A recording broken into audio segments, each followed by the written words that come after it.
अहिंसा भगवती की आराधना के, अहिंसा भगवती की विराधना से बचने के लिए और अहिंसा भगवती की आराधना के लिए स्वयं को तत्पर करने वाले श्रद्धालुगण,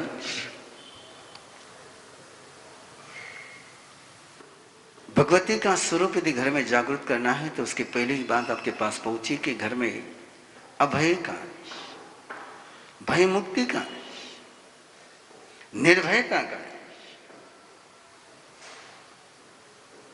ट्रांसपेरेंसी का माहौल होना जरूरी है। रिश्ते में जब डार्क जोन आ जाता है भय का, जैसे शेर पिंजड़े में है और बकरी बाहर बांधी हुई है और उसके सामने घास डाला गया है और बकरी घास खा भी ले तो वजन बढ़ने वाला नहीं है। शेर पिंजड़े में है, शेर पिंजड़े के बाहर नहीं है, लेकिन बकरी को शेर दिख रहा है और बकरी शेर से भयभीत है। तो कितना ही पोषण करो, कितना ही पोषण दो, कितना ही इनपुट दो, उसका कोई रिजल्ट नहीं आता है। वैसे ही तुम रिश्ते का कितना ही पोषण करो, यदि उसमें भय का माहौल है, यदि घर में भय है तो डेवलपमेंट नहीं होगी, प्रोग्रेस नहीं होगी। प्राय माँ बाप ये शिकायत करते रहते हैं कि इतना किया बच्चे के लिए, इतना किया बच्चे के लिए, इतना किया बच्चे के लिए, क्या क्या क्या क्या कमी छोड़ी? एक ही बात की कमी छोड़ी कि भय का माहौल बना के रखा हुआ है। परीक्षा में फेल होने के कारण से कोई स्टूडेंट सुसाइड नहीं करता है। स्टेटमेंट को आराम से सुनते चले जाए। एग्जाम में फेल होने के कारण से स्टूडेंट सुसाइड नहीं करते हैं, तो रिश्ते फेल हो जाते हैं इसलिए सुसाइड करते हैं। उस बच्चे को पता है कि ये रिजल्ट के बाद मेरे घर में, मेरे परिवार में, मेरे फैमिली में, मेरे पेरेंट्स मेरे साथ क्या बिहेव करेंगे। यदि उस बच्चे को पता होता है कि फेल होने के बाद भी माँ बाप मुझे सपोर्ट करेंगे, फेल होने के बाद भी माँ बाप मुझे संभाल करके लेंगे, संजो के लेंगे, आगे बढ़ने का एक चांस देंगे, तब कोई स्टूडेंट फेल होने के बाद सुसाइड कर नहीं सकता है। तो ये जो भय का माहौल है, इस भय के माहौल से पहले अपने घर को मुक्त करें। घर में इस प्रकार का माहौल न रखे कि लोगों को लगे कि वो जकड़े हुए हैं, उनको मूव करने के लिए स्कोप नहीं मिल रहा है, स्पेस नहीं मिल रहा है। हिटलर के शासन में रहते हुए कोई खुश नहीं रह सकता है। फ्रीनेस चाहिए। आप जानते हो, जैसे जैसे ओपन मार्केट में बात पहुंचती है, वैसे वैसे कंपटीशन के कारण से लोगों की डेवलपमेंट होती है। रिजर्वेशन में डेवलपमेंट नहीं है। ओपन मार्केट में एक स्कोप है, एक स्पेस है। इस देश ने रिजर्वेशन के बहुत दुष्परिणाम झेले हैं सदियों तक, और भगवान महावीर से रिजर्वेशन के खिलाफ उस समय भी थे कि जिस समय ब्राह्मणों ने धर्म का रिजर्वेशन करके रखा था, नॉलेज का रिजर्वेशन करके रखा था,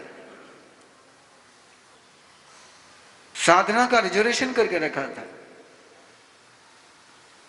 कि धर्म कोई कर सकता है, धर्म कोई समझ सकता है, ज्ञान की साधना कोई कर सकता है तो केवल ब्राह्मण ही कर सकते हैं, दूसरा कोई नहीं कर सकता है। दूसरा करे तो गुनाह, स्पेशल राइट ब्राह्मणों के थे। और उसके परिणाम आप जानते हो कि पूरा देश पिछड़ गया। चंद व्यक्तियों के हाथों में जिस समय सत्ता सिमट कर रह जाती है, चंद व्यक्तियों के हाथों में जिस समय सारे स्पेस और सारी संभावनाएं पर उनका कब्जा हो जाता है और बाकी की पूरी जनता जब वंचित हो जाती है, फिर वो दलित बन जाते हैं, फिर वो पीड़ित हो जाते हैं। इसलिए भगवान महावीर ने गुलामगिरी का विरोध किया, दास प्रथा का विरोध किया। दास बनाने का मीनिंग है कि उसका स्पेस छीन लेना, उसका स्वातंत्र्य छीन लेना। इसलिए भगवान महावीर ने भाषा के विषय में एक बात कही, आदेशकारी भाषा का प्रयोग मत करो घर में। नो आज्ञा वेयौवा, नो आज्ञा वेयौवा, हुक्म मत चलाओ घर में। ये बात कर रहा हूं मैं केवल एक संदर्भ में, बंधे, ये हुक्म में बंध जाते हैं लोग, और बन गए कि स्पेस समाप्त हो जाता है। इसलिए ये जो 5 अत्याचार है, उन अत्याचारों की चर्चा आपके साथ चल रही है कि घर में ये वायरस नहीं होने चाहिए। ये वायरस रहेंगे तो कितना ही प्रेम करो, उसके परिणाम नहीं आएंगे। इस वायरस, ये 5 वायरस है जो आपके अंदर के प्रेम को, आपके अंदर के अहिंसा को, आपके अंदर के संयम को बीमार कर देते हैं। हिंसा करोगे तो हिंसा मर जाएगी, लेकिन बहे वहे बंधे, बंधे वहे छविच्छे अभारारोपणे भत्त पान विच्छिए। इसके कारण से अहिंसा मरेगी नहीं, लेकिन उसको कैंसर हो जाएगा, बीमार हो जाएगी। और ऐसा ही हो रहा है अपना।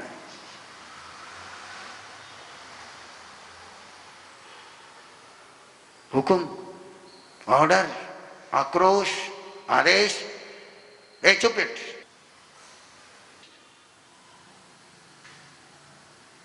और हमने देखा है इस कारण से कैसा पीछे आक्रोश तैयार होता है। जब घर के अंदर बोलने का मंच नहीं मिलेगा तो व्यक्ति बाहर बात करेगा, और घर के अंदर बोलने का मंच मिलेगा, घर के अंदर बात करने का स्वाधीनता मिलेगी, फ्रीडम मिलेगा, तो बाहर किस लिए बात करेगा। इसलिए ये बंधनों, मर्यादा होनी चाहिए लेकिन बंधन नहीं होना चाहिए। सीमाएं होनी चाहिए, लिमिटेशंस होने चाहिए, लेकिन बंधन नहीं होना चाहिए। यही विवेक है। 6 की बात मैंने आपसे करी, आज मुझे केवल 2 बातों पर चलना है, आई भारारोपणे और भत्त पान विच्छिए। अधिक भार भरना है, अधिक भार लादना, अधिक बोझ लादना है, स्वयं पर भी, दूसरों पर भी, परिवार पर भी, समाज पर भी, किसी व्यक्ति पर भी ओवर वर्क करा लेना है।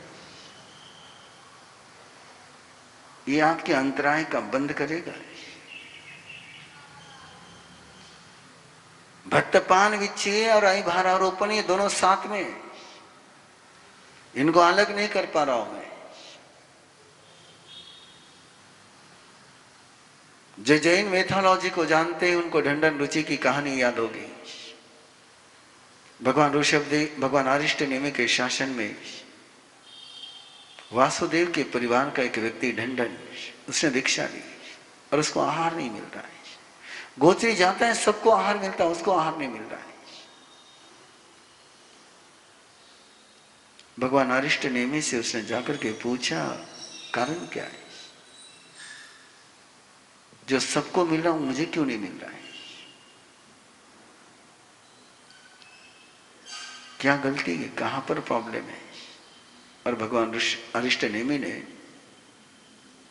उसका पास्ट ओपन करके बताया, पिछले जन्मों का उसका चरित्र ओपन करके बताया। उसका अकाउंट ओपन हुआ। उस अकाउंट में एक इंसिडेंस, एक प्रसंग कि वो जमींदार है,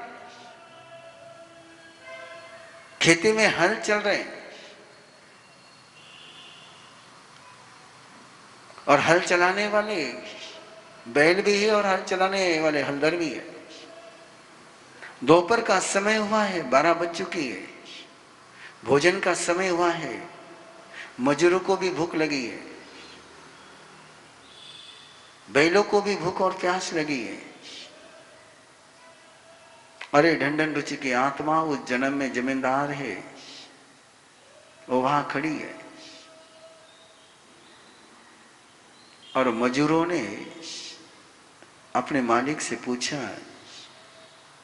अभी हल चलाना बंद कर दे, थोड़ा भोजन कर लेते हैं, विश्राम कर लेते हैं, पशु भी चारा पानी कर लेंगे और उसके बाद फिर काम करेंगे। और ढंढन रुचि की आत्मा जो उस समय जिम्मेदार बनी हुई थी, उसने कहा कि नहीं, पहले पूरा खेत हल चला लो, ये पूरी हल चलाने के बाद ही भोजन करना है, पहले नहीं करना है। और हुक्म के ताबेदार हो मजूर, जिन्हें भूख लगी थी, जिनको प्यास लगे थे, बैल भी थक चुके थे, वो हल चलाते रहे, हल चलाते रहे और हल चलाने का काम पूरा होने के बाद भोजन के लिए बैठे। लेकिन उतने समय में, उस सारे दौरान में उन्होंने हल तो चलाया, लेकिन हल के हर कदम पर वह अपनी भूख की पीड़ा को महसूस कर रहे थे। और जिस समय तुम दूसरों को रोकते हो, उस समय तुम स्वयं को ही रोकते हो। जिस समय तुम दूसरे के रास्ते में बाधाएं लाते हो, वे बाधाएं तुम्हारे अंदर आती हैं। और वो बीज 500 हल और 500 मजूर और 1000 बैल, उन सब की वो बद्दुआ, उनकी सारी वो भूख की वेदना, संवेदना, वो पीड़ा, वो घनीभूत होकर के रिवर्स हो गई। जहां से आई थी वहां लौट गई और वो जाकर के ढंढन रुचि की चेतना में स्टोर हो गई कि खाने का समय हो जाए तो भी खाना नहीं मिलेगा, खाने का समय हो जाए तो भी खाना नहीं मिलेगा, उपलब्ध है, सामने है, दूसरों को मिलेगा लेकिन तुमको नहीं मिलेगा। और उसके परिणाम स्वरूप ढंढन रुचि अनगार को आहार नहीं मिल रहा था। भक्त पान विच्छी है, किसी के भोजन में, किसी के आहार में, किसी के पानी पीने में। यदि इस प्रकार का अंतराय आप लाते हैं तो सोच करके चलिए, बाधाएं आप लाते तो सोच करके चलिए कि वो बाधा मल्टीपल होकर के, कई गुना होकर के आपके जीवन में आएगी। और वहां उन्होंने उसको कोई मारा नहीं, पिटा नहीं, चोट नहीं पहुंचाई, कुछ नहीं पहुंचाई, भोजन भी दिया उनको, लेकिन टाइम आफ्टर टाइम वो जो समय बीता है, भक्त पान विच्छी है। राजा ऋषभदेव, जिनके निर्देश में पूरी प्रजा नए नए रास्तों पर प्रयोग कर रही है, खेती करना उन्होंने सिखाया और फसल आई है और फसल को खलिहान में लेकर के गए हैं और बैलों के द्वारा उनको रौंदा जा रहा है और बैलों से रौंद करके दाने बाहर निकालने की प्रोसेस चलनी है। पूरे बात ऋषभदेव ने बताई है। लेकिन जैसे ही उस खलिहान में बैल चलने लगे तो उस खाने लगे, वो फसल को खाने लगे। और किसानों ने जाकर के ऋषभदेव से बात करी कि राजन, वो तो सारा वही खा रहे हैं, हम क्या खाएंगे। और ऋषभदेव ने कहा ऐसा करो, उनको बताया, उनके मुंह को बांध दो, कपड़ा लगा दो, मुस्के बांध दो, जिससे वो सांस तो ले सके लेकिन खा नहीं सके। सांस लेने की जगह खुली रह गई लेकिन खाने और पीने की जगह बंद हो गई।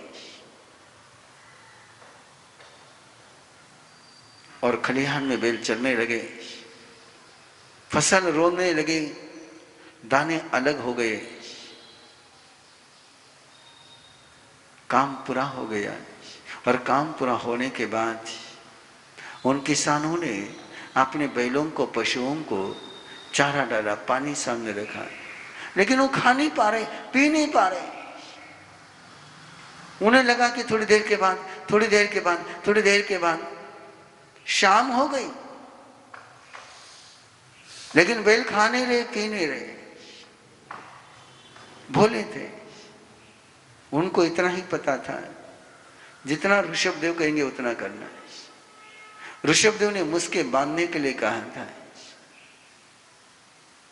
खोलने के लिए नहीं कहा था।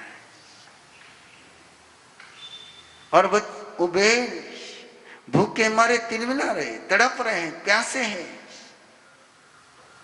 और उनके तड़पन देख करके उनके सामने पानी रखते लेकिन पीते नहीं है, घास रखते लेकिन खाते नहीं है। समझ में नहीं आ रही क्या समस्या हो गई। और राजा ऋषभदेव के पास गए, बोले राजन, वो बैल आप खा नहीं रहे, पी नहीं रहे, उनको भूख लगी, उनके प्यास लगी, लेकिन वो पी नहीं पा रहे, खा नहीं पा रहे। ऋषभदेव ने पूछा, तुमने उनके मुस्के खोले क्या? बोले आपने कहा ही नहीं था मुस्के खोलने के लिए।